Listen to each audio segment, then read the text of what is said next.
बच्चों, आज हम लोग समांतर श्रेणी अर्थात अर्थमेटिक प्रोग्रेशन के बारे में पढ़ेंगे। अर्थमेटिक प्रोग्रेशन, जिसे शॉर्ट में हम लोग एपी कहते हैं, यह संख्याओं की एक ऐसी सूची है जिसमें प्रत्येक पद पहले पद के अतिरिक्त अपने पद में एक निश्चित संख्या जोड़ने पर प्राप्त होती है। उदाहरण के लिए 2, 4, 6, 8, 10 ... आप पा रहे हैं कि इसमें से प्रत्येक पद पिछले वाले पद में 2 जोड़ने पर प्राप्त हो रहा है। समांतर श्रेणी का व्यापक रूप अर्थात जनरल फॉर्म यह है a plus D, a plus 2d, a plus 3d, a plus 4d ... जहाँ a पहला पद फर्स्ट टर्म है तथा d सार्व अंतर कॉमन डिफरेंस है। 2 लगातार पदों के बीच का अंतर ही सार्वंतर कहलाता है। सार्वंतर धनात्मक, ऋणात्मक या शून्य हो सकता है। और अधिक जानने के लिए हम लोग अब चलते हैं व्हाइट बोर्ड की तरफ। बच्चों, हम लोग जानते हैं कि किसी भी एपी अर्थात अर्थमेटिक प्रोग्रेशन का व्यापक रूप जनरल फॉर्म क्या होता है? a plus D, a plus 2d, a plus 3d ... होता है। जहाँ a क्या है? जहाँ a प्रथम पद है तथा d सार्व अंतर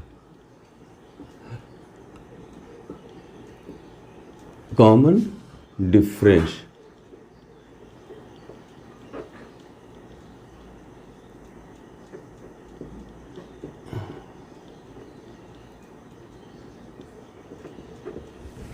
कॉमन डिफरेंस है। सार्व अंतर मतलब क्या?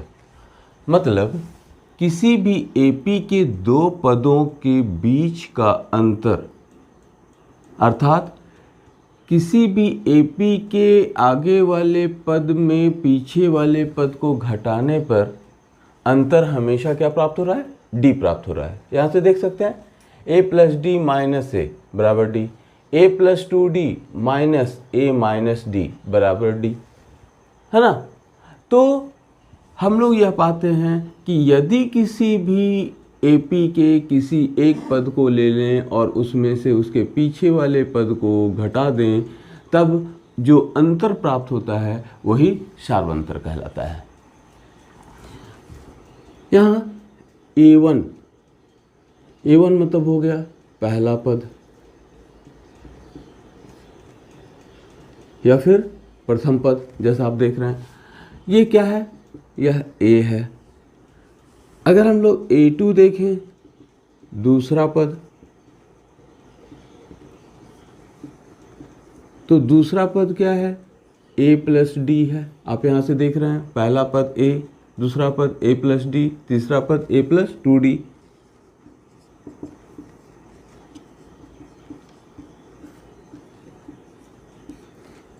a plus 2d। चौथा पद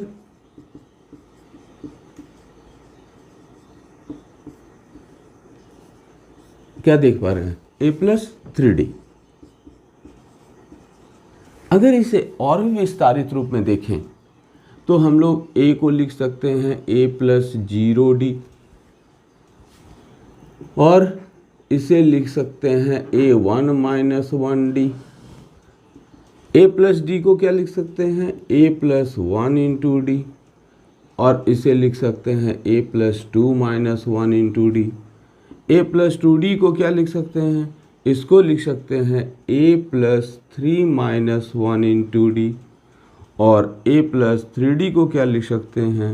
इसको लिख सकते हैं a plus 4 minus 1 into D. क्या मिल रहा है? देखिए यहाँ पर जो 4 है, a4 है ना, यहाँ का 4 जो है, देखिए यहाँ 4 हो गया और उसमें कैसे क्या किया गया? 1 घटा दिया गया। जब यहाँ तीसरा पद था a3 था तो 3 माइनस 1, जब यहाँ 2 था तो 2 माइनस 1, दिख रहा है आपको ना, यहाँ 2 है तो यहाँ 2 माइनस 1 और यहाँ जब 1 है तो यहाँ 1 माइनस 1।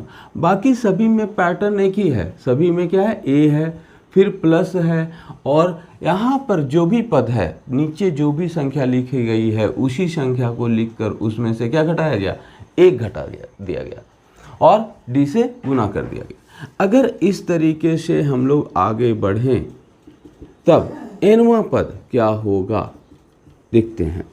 nवां पद an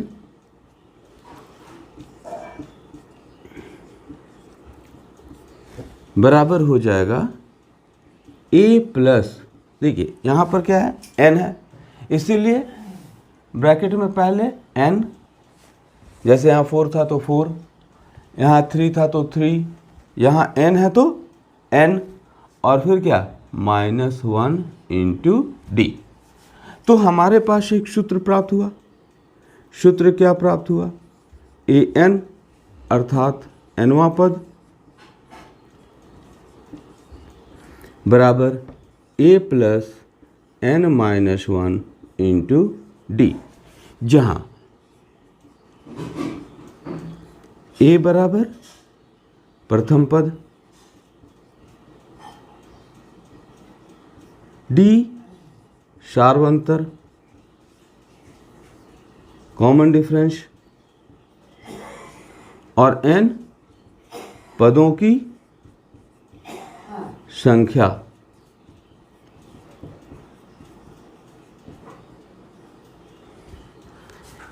इस पूरे सूत्र को इस रूप में ही याद रखने से ज़्यादा कार्यसिद्ध होता है। ठीक है, दी हुई संख्याओं की सूची एपी में है या नहीं है, इसे जानने के लिए क्या करेंगे, और साथ ही साथ यह भी जानेंगे कि यदि दी हुई संख्याओं की सूची एपी में है तब सार्व अंतर कैसे ज्ञात करेंगे। चलिए हम लोग पहले प्रश्न को लेते हैं। पहला प्रश्न है कि क्या दी हुई संख्याओं की सूची एपी में है। इसे जानने के लिए हम लोग सर्वप्रथम a2 माइनस a1 ज्ञात करते हैं, और साथ ही साथ फिर क्या ज्ञात करते हैं, a3 माइनस a2 ज्ञात करते हैं, और क्या ज्ञात करते हैं, a4 माइनस a3 ज्ञात करते हैं। अर्थात क्या, हम लोग ज्ञात करते हैं कि दूसरा पद और पहला पद का अंतर क्या है, मतलब दूसरे पद में से पहले पद को घटाने पर क्या प्राप्त हो रहा है, तीसरा पद में से दूसरा पद को घटाने पर क्या प्राप्त हो रहा है,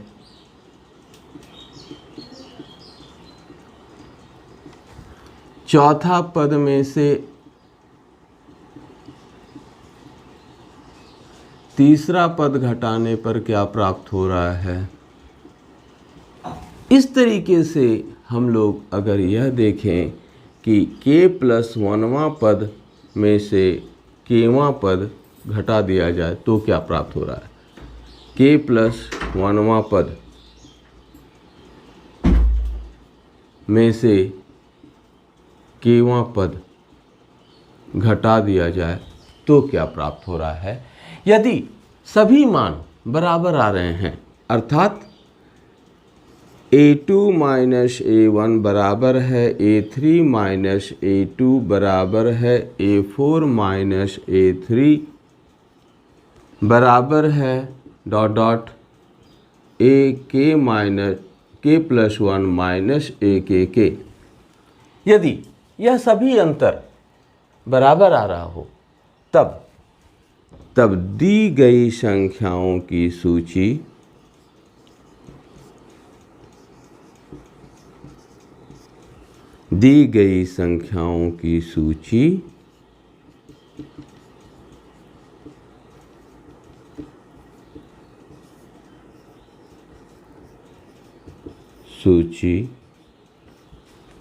एपी में होगी, अर्थात अर्थमेटिक प्रोग्रेशन में होगी। दूसरा प्रश्न क्या था कि यदि दी गई संख्याओं की सूची एपी में हो, यदि दी गई संख्याओं की सूची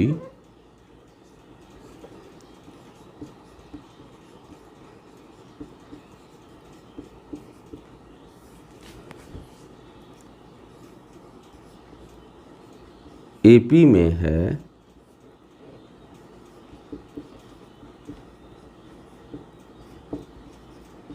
तब सार्व अंतर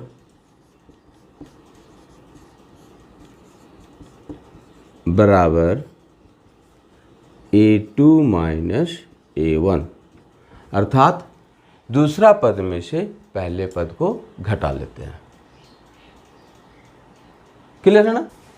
अब बारी है यह जानने की कि किसी भी दिए हुए AP के प्रथम n पदों का योग क्या होगा। तो किसी भी AP के प्रथम n पदों का योग, AP के प्रथम n पदों का योग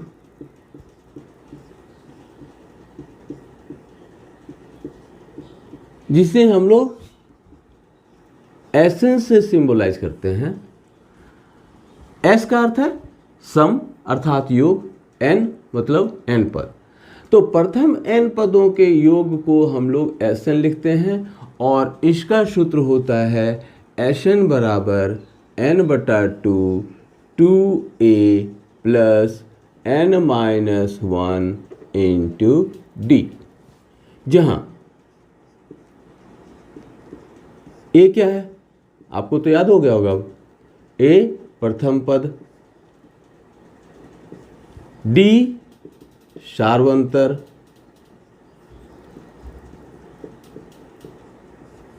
n पदों की संख्या।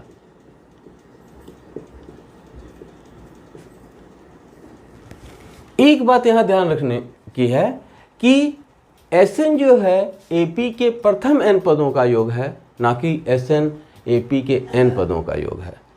n पदों का योग और प्रथम n पदों का योग में अंतर है। प्रथम n पदों का योग का अर्थ है कि हम लोग अगर AP a plus D, a plus 2d, a plus 3d dot dot dot है, तो प्रथम n पदों का योग का अर्थ है कि हम लोग a से शुरू कर n पदों तक जाएंगे, और n पदों का योग का अर्थ है कि कहीं से भी हम शुरू कर सकते हैं। जैसे a प्लस 2d से शुरू किया और तब n पदों तक जाएंगे। ठीक है, इसीलिए यह जो सूत्र है Sn का वह क्या है, AP के प्रथम n पदों का योग के लिए है, और इस सूत्र को हम लोग इस रूप में ही याद रखेंगे।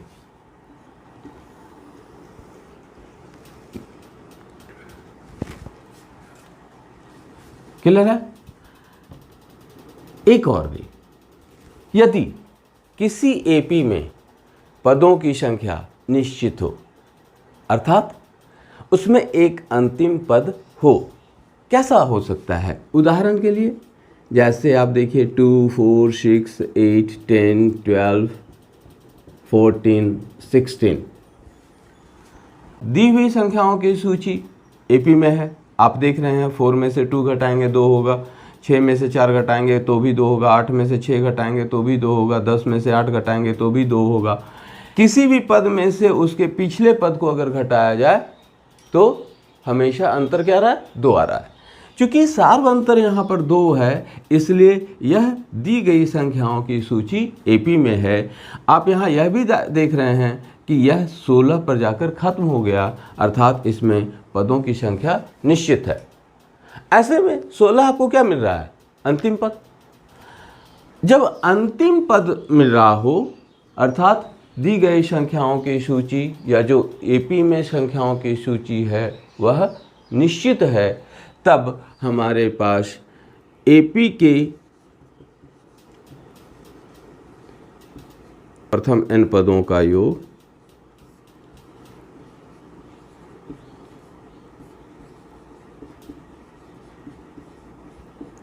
जिसे हम लोग क्या कहते हैं?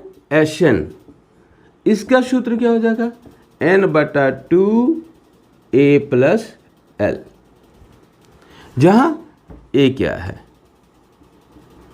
निश्चित तौर पर a प्रथम पद है,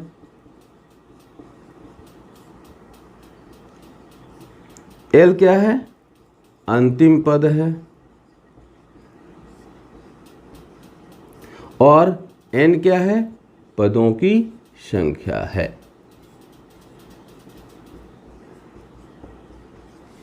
ठीक है, इस सूत्र को भी हम लोग इस रूप में याद रखेंगे।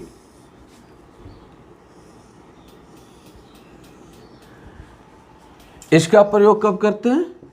इसका प्रयोग तभी करते हैं जब दिए हुए एपी में पदों की संख्या निश्चित होती है। क्लियर है?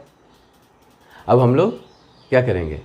अब हम लोग प्रश्नों के माध्यम से इन चीज़ों का प्रयोग कैसे करेंगे, अर्थात इन सूत्रों का प्रयोग कैसे करेंगे, इसके बारे में जानेंगे।